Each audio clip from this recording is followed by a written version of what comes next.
menginstruksikan kepada pejabat wali kota agar segera mengembalikan sekitar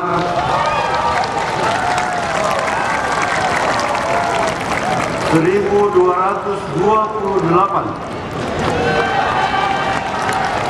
pejabat struktural di lingkungan pemerintah Kota Makassar berdasarkan 40 SK wali kota dan sejak tanggal 4 Juni 2018 sampai dengan 8 Mei 2019.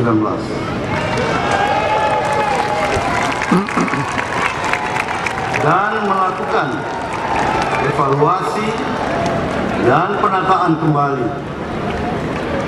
Dalam arahan tersebut, Kemendagri memberikan waktu paling lambat 22 Juli 2019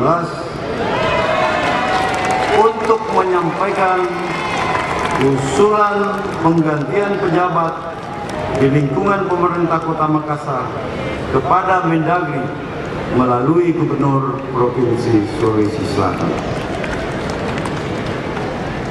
Bapak Ibu sekalian yang sama saya hormati, saya ingin menyampaikan bahwa teknis pelaksanaannya adalah mohon kepada Bapak Sekda, pejabat wali kota, BKD untuk mempersiapkan